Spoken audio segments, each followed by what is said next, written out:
बता रहा हूँ, ठीक है। शिवम ने ट्राई किया कि कॉल डिटेल वाला?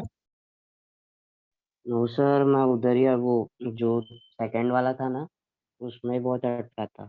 फिर उसके बाद मैंने थर्ड वाला ट्राई नहीं किया। पहला वाला हो गया? हाँ, पहला वाला हो गया सर। चलो, दूसरा वाला भी हो गया सर, बस थोड़ा सा बचा है उसमें, मतलब थोड़ा सा एरर वगैरह है। ठीक है ठीक है। अच्छा, ये कॉल डिटेल का हमारा कोड कैसा था, वो याद है ना सबको? है ना? क्या था हम लोगों का कोड? कि हमको एक कॉल डिटेल रीड करना था स्ट्रिंग फॉर्मेट में, जो कि ऐसे कुछ फॉर्मेट में रहेगा। पहले आता है कॉल आईडी, फिर आता है एक 10 डिजिट का नंबर रहेगा, फिर उसके बाद कुछ डेसिमल में ये जो रहेगा ये ड्यूरेशन रहेगा। ठीक है, हम लोग को इस फॉर्मेट में इनपुट आएगा, जो कि रहेगा एक स्ट्रिंग, राइट। अभी अ, हम लोगों ने एक फंक्शन देखा था ना, स्प्लिट था ना, वो कौन सा था? सिरीश, स्प्लिट था ना वो? हाँ सर, स्प्लिट वाला ही फंक्शन। स्प्लिट सबको पता है ना, वो स्प्लिट क्या करते हैं? हमने वो वाला प्रोग्राम किया था जब हम लोगों को स्पेस पे कोड बता। सेपरेट करना था तो। ठीक है, तो हम लोग इसको कोलन पे क्या कर देंगे अभी? अगर मैंने स्ट्रिंग को कोलन पे स्प्लिट कर दिया, तो ये 3 स्ट्रिंग्स में डिवाइड हो जाएगा ना, 0 1 2। करेक्ट? ठीक है।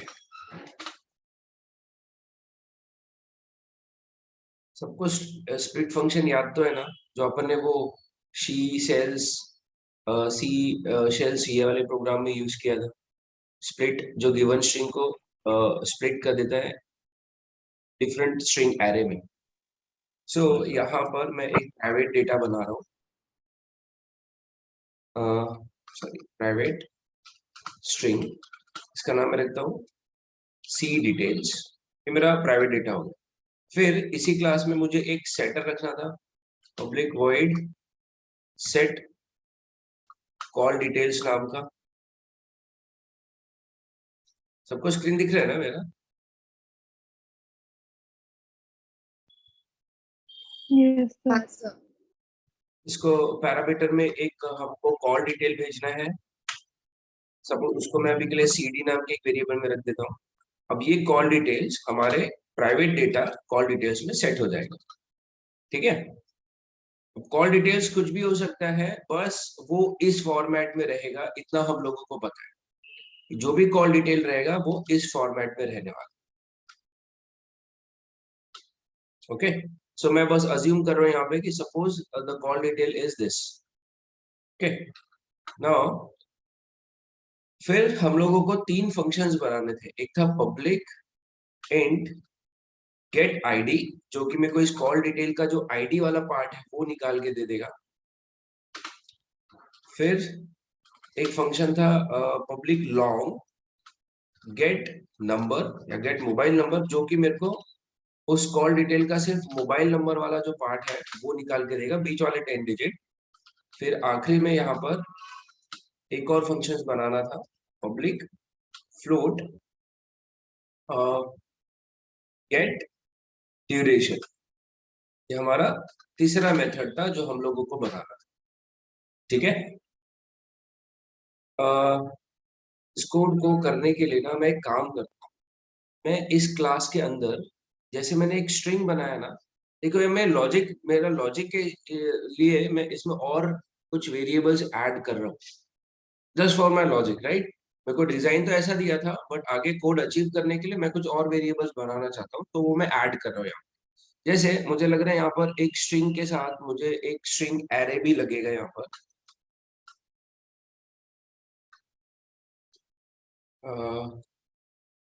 सी एरे या फिर कॉल एरे, ऐसा करके मैंने यहाँ पर एक स्ट्रिंग का एरे बना दिया। अब मैं क्या करता हूँ, जैसे ही मेरे को कोई कॉल डिटेल आएगा इस पैरामीटर में, मैं इस कॉल डिटेल्स को स्प्लिट कर दूंगा। कौन से बेसिस पे? कोलन के बेसिस पे। ठीक है, देखो ध्यान से देखो, ये कॉल जो ये जो है ये मेरा एक स्ट्रिंग का एरे है, मतलब इसके अंदर मैं बहुत सारे एरे रख सकता हूँ। जब हम लोग किसी स्ट्रिंग को, ये एक सिंगल स्ट्रिंग है, मैंने इसको स्प्लिट कर दिया कोलन के बेसिस पे। कोलन के बेसिस पे स्प्लिट करने पे ये जो कॉल डिटेल है ये 3 स्ट्रिंग्स में डिवाइड हो जाएगा। ठीक है, कौन कौन से स्ट्रिंग्स होंगे वो, एक रहेगा 10, और दूसरा रहेगा ये नंबर, और तीसरा जो रहेगा वो रहेगा 45.56।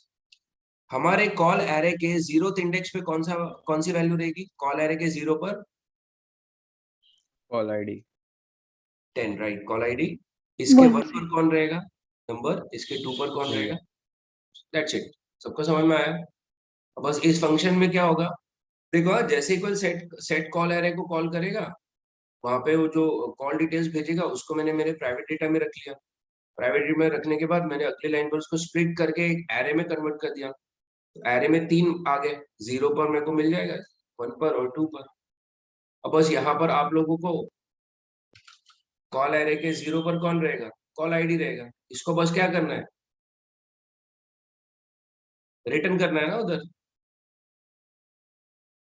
राइट। बट उसको इंटीजर में पहले कन्वर्ट करना पड़ेगा, yes sir no. Yes sir. Sir सब स्ट्रिंग पे लगा सकते हैं ना इसमें यूज। हाँ, इसमें हम लोग सब स्ट्रिंग भी लगा सकते हैं, बट सब स्ट्रिंग में फिर वो बताना पड़ेगा ना यहाँ से यहाँ डिजिट है ना। सर बट सबस्ट्रिंग तो फिर वो एक पर्टिकुलर लेंथ के लिए हो गया ना, हो अगर पता जाएगा, नहीं रहा। एग्जैक्टली हाँ, पता नहीं रहा तो ओके। अब देखो ये कॉल एरे के 0 पर मेरे को आईडी दिया है, बट आईडी जो मिल रहा है वो स्ट्रिंग है, मेरे को इसको कन्वर्ट करना है किसमें, इंटीजर में। सो मुझे यहाँ पर वो रैपर क्लास यूज करना पड़ेगा, इंटीजर वाला। ठीक है, देखो व्हाट आर रैपर क्लासेस, हर एक डेटा टाइप के लिए हमें एक एक क्लास दिया हुआ है। इंटीजर के लिए इंटीजर क्लास है, फ्लोट के लिए फ्लोटिंग क्लास है, डबल के लिए डबल क्लास है। ये हर एक क्लासेस के अंदर एक पार्स नाम का मेथड है, ठीक है, जो कि स्ट्रिंग को उस पर्टिकुलर डेटा टाइप में कन्वर्ट करता है। इंटीजर एक क्लास है, पार्सिंट उसका स्टैटिक मेथड है। स्टैटिक मेथड इसलिए मैं बोल रहा हूँ क्योंकि उसको ऑब्जेक्ट नहीं लग रहा है कॉल करने। ओके, कॉल ऑफ क्या, कॉल एरे ऑफ 0 पर कौन सा रहेगा, आईडी, बट वो स्ट्रिंग में रहेगा, उसको इंटीजर में कन्वर्ट कर रहा हूँ, आईडी में लेके आ रहा हूँ, और फिर अगले लाइन पे मैं उसको रिटर्न कर रहा हूँ आईडी। ओके, सबको समझ में आ रहा है। अब ये इतना पूरा नहीं लिखते हुए मैं डायरेक्टली ऐसा नहीं, सबको समझाइए।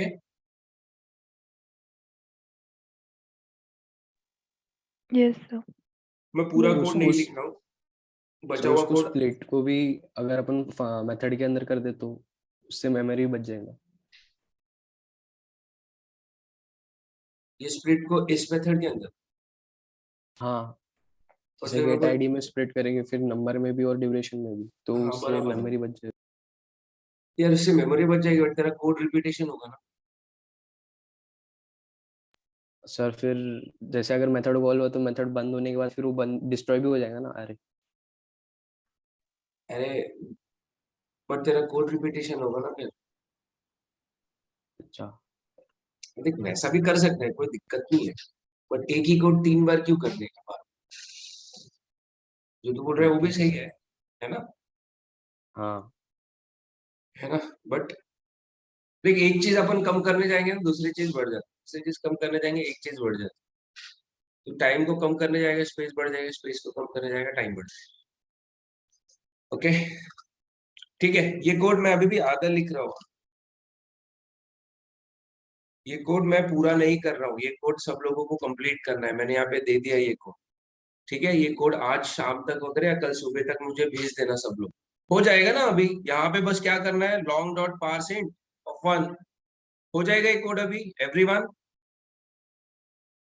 Yes sir. इसका मेन पार्ट यस है नहीं, जानवी समझ में आया ना। Yes sir. इसका मेन पार्ट लिखा नहीं है मैंने, वो आपको लिखने का है। Okay,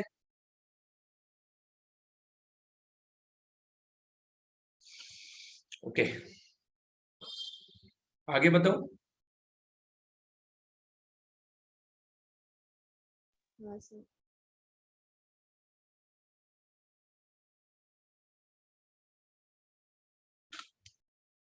okay, please complete this code. ठीक है, देखो कुछ ना कंसेप्ट्स हैं ऑब्जेक्ट के रिलेटेड, वो मैं बता देता हूँ। पैकेज क्रिएटिंग डिस्ट्रॉइंग ऑब्जेक्ट, ये जो मैं बता रहा हूँ अभी वो प्लीज ध्यान से देखिए सब लोग, राइट। मैं इस क्लास में एक इस पैकेज में एक क्लास बना रहा हूँ जिसका नाम मैंने रखा हुआ है पर्सन, ठीक है। मैं थोड़ा स्लाइटली एक थोड़ा सा एक कंसेप्ट बता रहा हूँ जिसको हम लोग गेटर्स एंड सेटर्स बोलते हैं। देखो हम लोग अभी तक क्लास का डेटा प्राइवेट रखते थे, रुचा है क्लास में?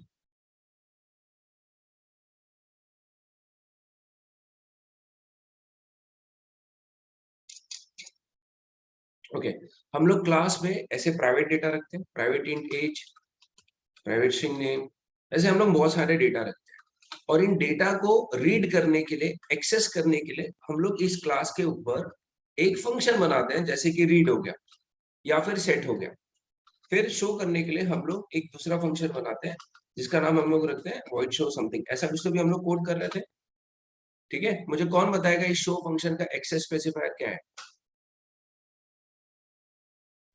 Package package, package is default access specifier, correct, okay ठीक है। तो हम लोग अभी तक ऐसा कोड कर रहे थे, लेकिन देखो हम लोग रीड, मतलब हम लोग को अगर क्लास का डेटा अगर रीड करना है ना, तो हम लोग एक ही फंक्शन के अंदर पूरा डेटा नहीं रीड करते। ध्यान से सुनिए सब लोग, हम लोग एक ही फंक्शन के अंदर पूरा डेटा क्लास का रीड नहीं कर सकते। अगर मैंने एक ही रीड के अंदर एज और नेम दोनों रीड कर लिया, तो इससे क्या होगा कि समटाइम्स किसी को सिर्फ एज रीड करना हो सकता है, समटाइम किसी को सिर्फ नेम रीड करना हो सकता है। अगर मैंने रीड में पूरा डेटा रीड कर लिया तो पूरा डेटा रीड हो जाएगा ना, बट ऑप्शन नहीं आएगा यूजर को, क्या किसी को एज रीड करना हो सकता है, किसी को नेम रीड करना हो सकता है। तो हम लोग क्या करते हैं, हम लोग हर एक डेटा के ऊपर दो फंक्शंस बनाते हैं, हर एक डेटा के ऊपर। जैसे मेरे पास क्लास में एज है, तो एज को रीड करने के लिए एक फंक्शन रहेगा, एज को शो करने के लिए एक फंक्शन रहेगा। नेम को रीड करना है तो नेम को रीड करने के लिए एक फंक्शन रहेगा, नेम को शो करने के लिए एक फंक्शन होगा। अगर इसी क्लास में एक और डेटा आता है जेंडर, तो जेंडर को रीड करने के लिए एक फंक्शन रहेगा और प्रिंट करने के लिए एक फंक्शन रहेगा।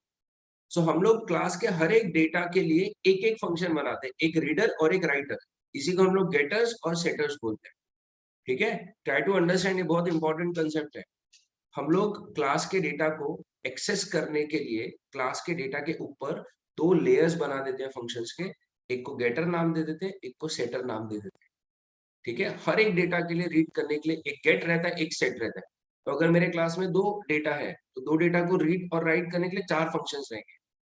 और ये इतनी इंपॉर्टेंट चीज है कि इंटेलिजेंस आपको खुद जनरेट करके दे देता है। देखो आप सिर्फ डेटा बनाइए, डेटा बनाने के बाद आप गेट लिखो, आप जैसे गेट लिखोगे वो ऑटोमेटिकली जनरेट करके बोल देता है आपको गेट एज यानी एज का गेटर लिखना है। आप इसको क्लिक कर दीजिए, एज का गेटर आ जाएगा, ठीक है। मतलब ये फंक्शन जब भी कॉल होगा, ये जो एज डेटा है ये रिटर्न होके बाहर आएगा। गेटर है ना ये, गेट नेम, ये एज को रिटर्न करके देगा। सिमिलरली मैं सेट लिख रहा हूं तो बोल रहा है सेट एज, सेट नेम, ठीक है। इनको बोला जाता है गेटर्स एंड सेटर्स। और क्लासेस ऐसे ही डिजाइन होते हैं। डेटा जैसे एज है, एज को सेट करने के लिए यहाँ पर एक फंक्शन है, और एज को गेट करने के लिए एक फंक्शन। नेम को सेट करने के लिए एक फंक्शन है और नेम को गेट करने के लिए एक फंक्शन, ठीक है। अब यहाँ पे आप लोग को नई चीज दिख रही होगी यहाँ पे दिस करके।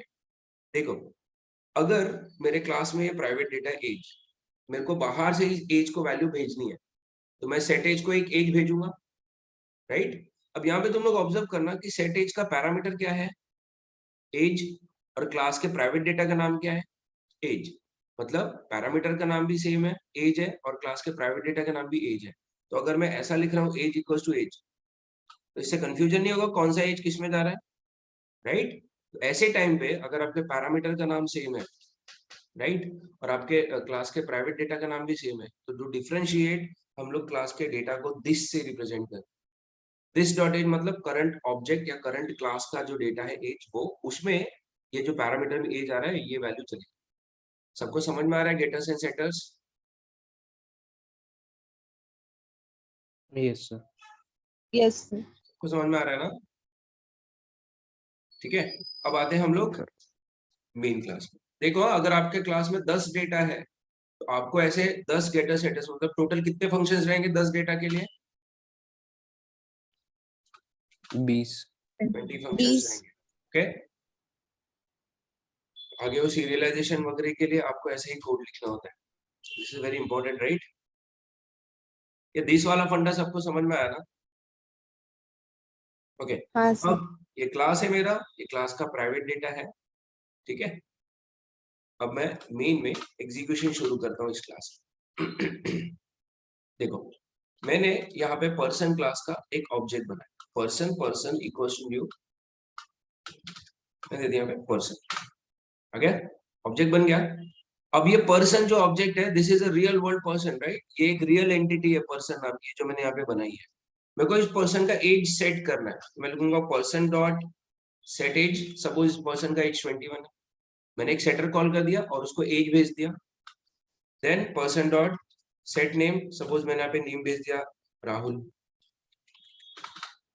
राइट? मतलब मैंने पर्सन क्लास का ऑब्जेक्ट बनाया और उसके सेटर को कॉल कर दिया और एज भेज दिया, और उसके सेट नेम को कॉल कर दिया, नेम भेज दिया।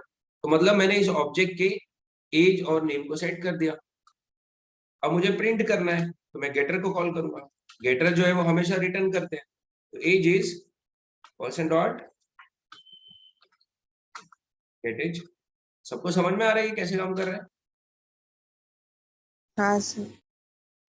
ऐसा out name is plus person dot gate name. तो ये मैंने सेटर्स कॉल किए, ये मैंने गेटर्स कॉल, ठीक है। ये मैं रन कर रहा हूँ यहाँ पे।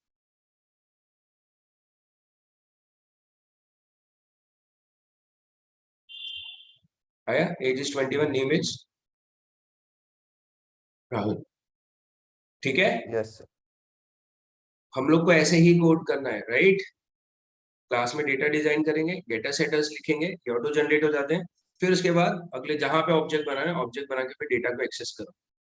देखो अगर आप लोग को कोई पूछता है ना कि how we can access the data of class, how we can access the data of a class from outside the class, अगर आपको कोई ये पूछता है कि क्लास के डेटा को क्लास के बाहर एक्सेस करने का एक तरीका बताओ, तो मैं बोलूंगा पहला तरीका है कि आप डेटा को पब्लिक कर दो, ठीक है। आप पब्लिक करो, पब्लिक करने से क्या होगा कि वो डेटा क्लास के बाहर दिखने लगेगा। आप ऑब्जेक्ट बना के डायरेक्टली डेटा को एक्सेस करो, बट इससे डेटा को सिक्योरिटी मिलेगा क्या? नहीं। दूसरा तरीका क्या है, हम लोग डेटा को प्राइवेट रखते हैं, और प्राइवेट रखने के बाद हम लोग उस डेटा के ऊपर गेटर सेटर्स लगा देते हैं, तो बाहर से फिर उन गेटर सेटर्स को एक्सेस करके डेटा एक्सेस हो सकता है। सबको समझ में आ रहा है? ओके, देखो अब यहाँ पे ये जो डेटा सेट और गेट हो रहा है, ये किसी एक पर्सन का डेटा सेट और गेट हो रहा है। सपोज मुझे 2 पर्सन का डेटा सेट और गेट करना है। सपोज मेरे पास 2 पर्सन है, मेरे को दोनों का डेटा सेव करके रखना है, तो मैं इसी पर्सन क्लास का एक और ऑब्जेक्ट बना सकता हूँ। क्या हम लोग एक ही क्लास में एक ही प्रोग्राम में एक क्लास के मल्टीपल ऑब्जेक्ट बना सकते हैं? Yes Yes, sir. यस। देखो क्लास क्या होता है, एक डेटा टाइप होता है, जैसे इंट एक डेटा टाइप होता है। मुझे बताओ हम लोग एक इंटीजर के कितने वेरिएबल बना सकते हैं एक प्रोग्राम में? कितने भी? मल्टीपल। जितनी हमको जरूरत है हम लोग उतने वेरिएबल बना सकते हैं। जब हम लोग इंटीजर के मल्टीपल वेरिएबल्स बना सकते हैं, तो हम लोग एक क्लास के भी कितने भी ऑब्जेक्ट बना सकते हैं, ठीक है।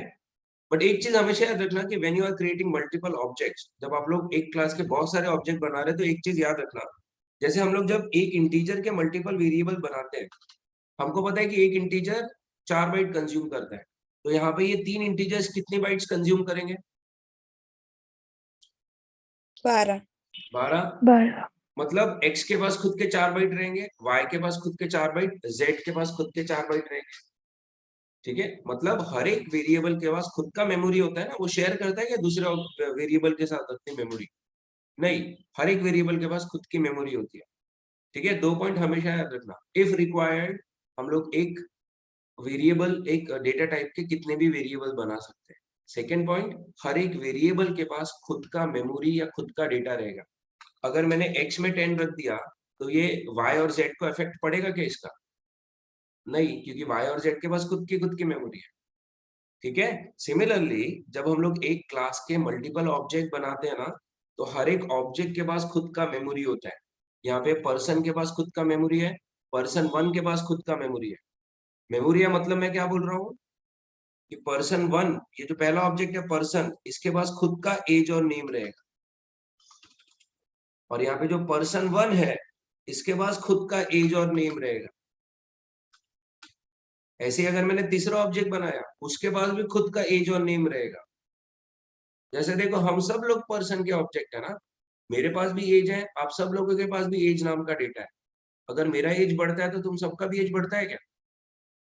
नहीं, क्योंकि हम सब के पास एक सेम, हम सब लोग एक क्लास के ऑब्जेक्ट है, सेम क्लास के, बट हमारा डेटा शेयर नहीं हो रहा है। हम सब के पास खुद का कॉपी है डेटा का। मेरे पास एज और नेम है, आप लोग के पास भी एज और नेम है, किसी तीसरे पर्सन के पास भी एज और नेम है।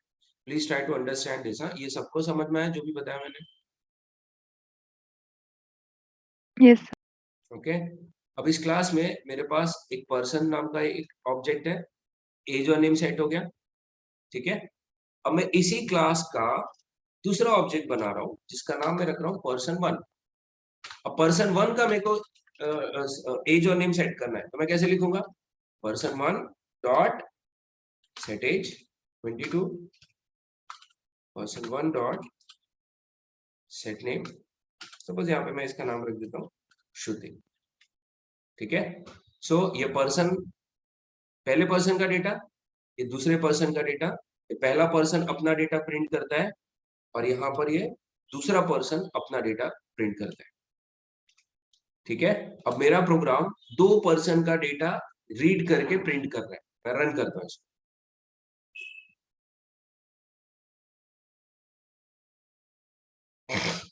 देखो, पहले पर्सन का डेटा, दूसरे पर्सन का डेटा। अब ये जो मैं डेटा रीड कर रहा हूँ और सेट कर रहा हूँ, ये मैं यूजर से भी रीड कर सकता हूँ। जैसे मैं ए ले लिया इंटीजर्स के लिए, और नेम ले लिया, एन ले लिया इसके लिए। स्कैनर का ऑब्जेक्ट बना देते हैं हम लोग।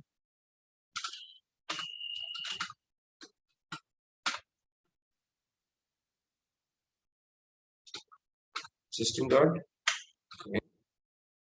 S out enter age and name of person 1। ठीक है। A equals to scanner dot next, n equals to scanner dot next. ठीक है। मैंने यहाँ पर एज और नेम रीड किया हुआ है। अब ये एज और नेम मैं सेटर को भेज रहा हूँ। ए, मैं हार्ड कोडिंग नहीं कर रहा हूँ। मैंने ए रीड किया, वो सेट एज को भेज दिया, और एन रीड किया, वो सेट नेम को भेज दिया। ठीक है। ये पहले पर्सन का डेटा हो गया। अब ए और एन मैंने भेज दिया ना, अब ए और नेम को मैं दोबारा इस्तेमाल कर सकता हूँ फिर से, for person 2, right? Enter age और नेम ऑफ पर्सन 2। ए और एन रीड किया, ए यहाँ पे भेज दिया, एन यहाँ पे भेज दिया। सबको समझ में आ रहा है क्या?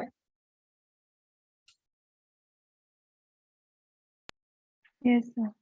Everyone is yes sir. Getting right? लेकिन फंक्शन के अंदर कर सकते हैं। फंक्शन के अंदर डेटा रीड कर सकते हाँ, हैं। हाँ, फिर वो अलग से रीड फंक्शन बना के कर सकते हैं वैसा। पर सेटर्स और गेटर्स में नहीं कर सकते नहीं इसी। सेटर्स और सेटर्स में नहीं, तो बाहर से ही भेजना पड़ता। हाँ।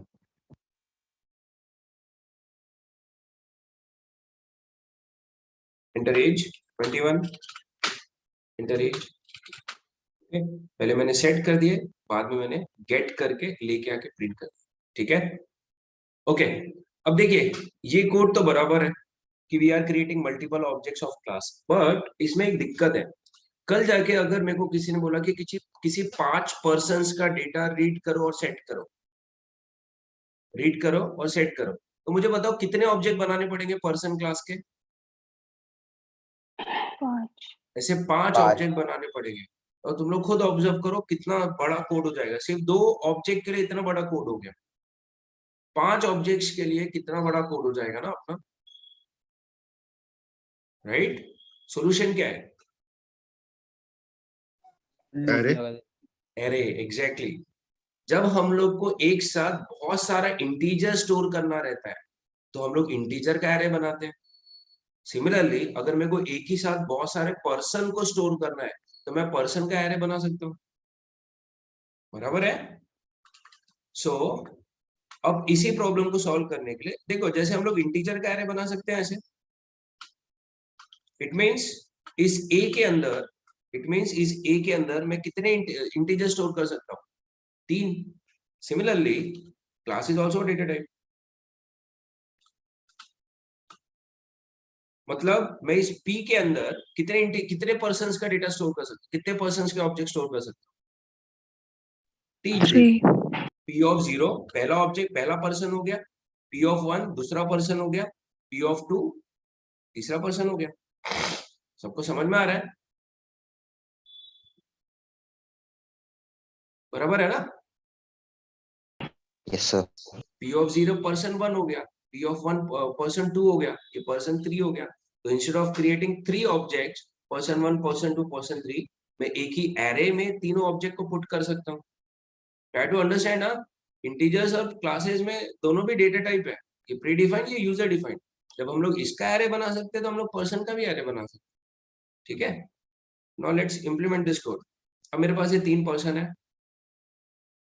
ठीक है, P0 P1 P2, मेरे को इनका एक एक करके डेटा रीड करना है। तो यहाँ पे मैंने बना दिया। अब मेरे को बार बार 3 बार स्टेटमेंट लिखने का जरूरत नहीं है, because I can now use loops for i equals to 0। मुझे बताओ i कितना चलेगा? p डॉट लेंथ, यस ना? लेंथ बता देता है ना उस एरे का yes size. Sir. Yes, sir. Enter the age और नेम, ठीक है। मैं यहाँ पे यूजर को बोल रहा हूँ कि एज और नेम एंटर करो, किया, एज और नेम आ गया। ऑब्जेक्ट है, मेमोरी देना जरूरी है, ठीक है। देखो यहाँ पे मैं उस पर्टिकुलर ऑब्जेक्ट को मेमोरी दे रहा हूँ, यहाँ पे ऑब्जेक्ट बना रहा हूँ, यहाँ पे मैं एरे बना रहा था, यहाँ पे उस एरे के पहले ऑब्जेक्ट को मेमोरी दे रहा हूँ, ठीक है। P of 0 dot set name, P of 0 नहीं, P of I, क्योंकि I में वैल्यू 0 रहेगी, P of I dot set age, ये भेज दिया। सबको समझा ये? यहाँ पे ये पहले, यहाँ पे मतलब तीनों ऑब्जेक्ट का डेटा मेरा क्या हो जाएगा? सेट हो जाएगा। फिर ऐसा ही एक और लूप लगाऊंगा जहां पे मैं तीनों ऑब्जेक्ट का डेटा शो कर दूंगा, p डॉट लेंथ। देखो इंस्टेड ऑफ राइटिंग ये इतने सारे स्टेटमेंट, मैं बस एक ही बार ऐसे लिखूंगा लूप के अंदर। बस पर्सन की जगह क्या रहेगा? P of I, that's it. इतना बड़ा कोड लिखने का अपने जरूरत, ठीक है। Everyone is getting right? Sir थोड़ा वो ऑब्जेक्ट कोड देखो अपना कितना सा हो गया। ऊपर से ज्यादा पावरफुल भी कोड है क्योंकि 3 पर्सन का डेटा स्टोर कर रहा है, राइट। ये पर्सन का एरे है, मैंने लूप में P of I मतलब P of 0 पहले पर्सन का डेटा सेट किया, I1 हो जाएगा तो दूसरे पर्सन का डेटा, तीसरे पर्सन का डेटा, ठीक है। यहाँ पे अपन गेट इट गेट नेम ऐसा कर रन करता हूँ मैं इसको, ठीक है।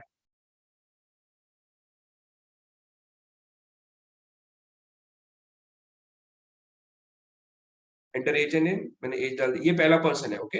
ए 22 BBB 23 CCC आया, ठीक है। सो थोड़ा कम कोड लिख के हम लोग we can create more powerful output. सबको समझा array of object and getter setters? Yes sir. Okay, Yes, sir. Right. अब देखो मैं ये पूरा कोड भेज दूंगा आप लोगों को,